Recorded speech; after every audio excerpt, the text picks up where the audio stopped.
Russia. I have been doing a few of these what if X country broke up videos for a while, and a lot of people have been requesting I do one about Russia. Now, the point of this video isn't to advocate for a division, but simply to demonstrate how one isn't impossible due to the way the territory exists now. We usually call this country Russia, but in reality its official name is the Russian Federation. After the dissolution of the Soviet Union, many of the former Soviet Socialist republics became independent, creating their own countries. And what was before the Russian Soviet Socialist Republic has today reinvented itself into a federation divided into various republics, territories, autonomous zones, and federal cities. One could argue in a sort of smaller and modernized USSR. In order to understand how Russia could potentially be divided, we need to first understand in what ways it is already divided and organized today. Territorially, this is how. Russia has 85 federal subjects, the term used to gather all of these. 46 oblasts, the ones in yellow on this map, they are essentially the regions or provinces of Russia proper. They have a governor and a local legislature, one of which is technically autonomous, the Jewish oblast. Even though today only 1% of the population is Jewish, this is a whole topic in itself. 21 republics, autonomous but only in name, although each do have their own constitution, language, anthem, and legislature, but are represented by the federal government in international affairs. Each is usually home to a specific ethnic minority. 9 krais, which are literally identical to oblasts, at least legally. They just have a different name due to the historical period in which they were formed, but vary a lot between them due to where they are located. 4 okrugs, autonomous districts, each with a substantial or predominant ethnic minority, at least that's the official definition, and 2 federal cities, the major ones which function as their own region. So now that we understand the ways in which Russia is territorially organized, how could it break up? I think the most reasonable scenario is that some of these republics or okrugs could break away, namely the ones in further away regions like the Caucasus, Siberia, or the Far East, with some others remaining as a part of Russia, and also the ones where local native cultures are predominant. For the sake of this video, I'm going to go with the hypothetical and highly unlikely scenario of each of them becoming independent, with Russia itself remaining only as its oblasts, federal cities, and some of the krais, with all republics, okrugs, and some of the krais becoming independent and breaking away from the federation. When it comes to the krais, it's not as easy to categorize as it seems. Even though they are legally identical to oblasts, they vary a lot. For instance, Krasnoyarsk is so large and in its own region that in the event of a breakup, one could say that it made sense for it to become its own country, but Russians make up 91% of the population, while the Krasnodar Krai or the Stavropol Krai are essentially just oblasts with a different name. It's also unlikely these would break away. And if all the republics and okrugs broke away, then what would happen to these oblasts which would now be territorially disconnected from the remainder of Russia? They would forcefully be independent or join the new countries around them. But then again,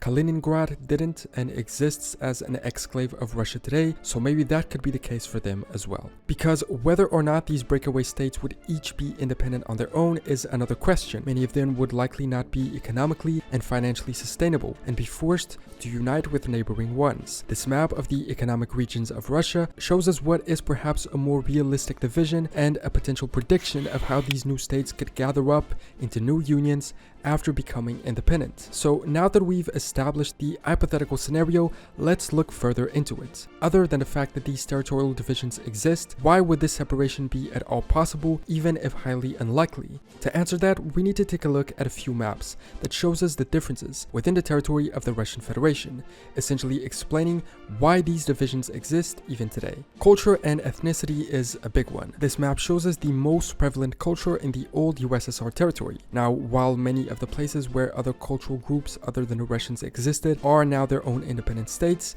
many of them are not. For instance, Karelians still remain under Russian rule. In the Caucasus region, the people of Dagestan, for instance, are still part of the Federation, and many others of Turkic, Uralic, Altaic, Caucasian, or Siberian cultures live today under Russian rule in those federal subjects' territories. Obviously, values may have changed since the USSR, but this more recent map points out the percentage of ethnic Russians in each region, and we can see that in quite a few of them, Russians don't surpass 30%. Language itself might be one of the biggest differences between regions. Likely all people in Russia speak Russian, but they might speak a local language more in their daily lives. This map points that out. Although we have to be aware that minority languages are largely exaggerated here, some of them are spoken by like 100 people, but still their existence, even if fading away, proves that there are in fact different cultures throughout the Russian Federation. When it comes to religion, there are a few differences, even though most of the territory is Christian Orthodox, but Islamic and Buddhist territories do exist within the Federation. The lack of infrastructure in much of the Russian territory, mostly the one ruled locally by these autonomous regions, gives some reason to a possible bid for independence. If the central government doesn't help them, maybe they should help themselves. This comparison of the road infrastructure between Finland and Karelia in the border region is a good example. Population distribution is also a big issue. This map shows us precisely that. Most of the people are in the west and some along the southern borders,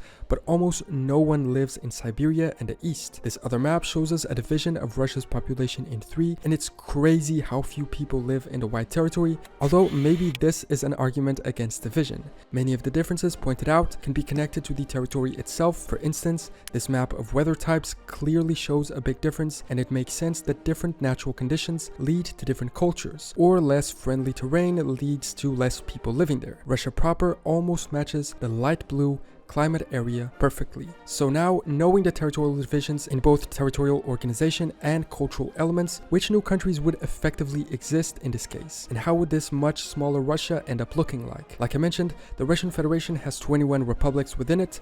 According to their official designation, they are administrative divisions originally created as nation states to represent areas of non-Russian ethnicity. So they are technically their own countries that supposedly agree to be represented by Russia in its foreign affairs. They're concentrated mostly in 5 areas. The Caucasus, where we can find republics such as Chechnya, Dagestan, or Kalmykia. Kalmykia is a great example of its own culture. They are home to the Mongol people of the Kalmyks, the only region in Europe where Buddhism is the biggest religion.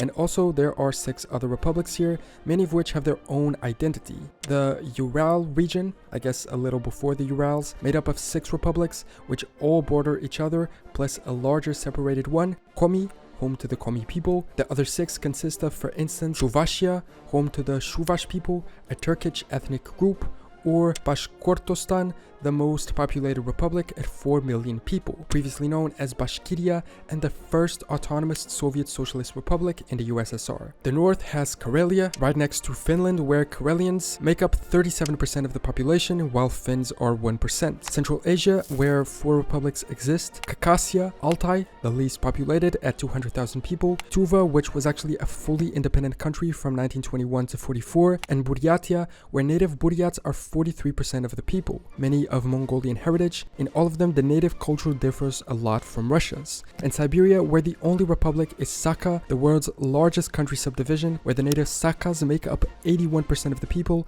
and Russians are only 10%. One thing that immediately comes to mind is that the new countries could gather up in their own local unions, especially here in the Caucasus or in Central Asia, where many are of Mongolian and or Islamic heritage. But also, and especially in the Caucasus, the existence of these republics is justified precisely by the fact that the territories are effectively different from Russia and each other, like Chechnya or Dagestan, so new country unions would be unlikely here. Next, we have the okrugs, essentially defined as ethnic autonomous territories, all of them in the north, Chukotka in Siberia, home to only 50,000 people, 56% of which are native Chuvans, Khanty-Mansi, Nenets, in both of which Russians are a majority in, and Yamalo-Nenets, where Russians are only 42%. It's odd how these are supposed to be the territories where ethnic groups are most prevalent, but we find those local ethnicities much bigger in the republics. There used to be more okrugs, but they have been disappearing with time. Speaking of which, the Jewish Autonomous Oblast could also break away. The Jewish faith isn't predominant in the region anymore,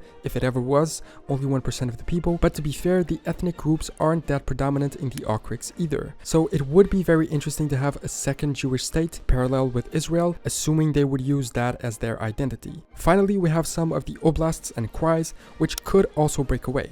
Essentially these ones in the east, which would be territorially disconnected due to the independence of the republics, but where Russians are in fact the majority. If we wanted to expand the scenario to an even more unlikely scenario, we could consider the idea of the two federal cities breaking away into their own independent city-states, Moscow and St. Petersburg. It's odd how city-states aren't that common anymore when they used to be so prevalent throughout history. This would be a cool video idea in itself, why city-states are no longer a thing when they used to be. The remainder of Russia proper if you will, would look like this, much smaller than it is today. How it and all the other new fully independent countries would fare as their own states is a whole different question. My point here was just to show how Russia is in fact culturally diverse and how a separation into many other republics isn't impossible, because those differences do already exist and are confirmed by their territorial and administrative organization. So, that is what a hypothetical separated Russia would look like if the Federation would break up. We would have several new countries,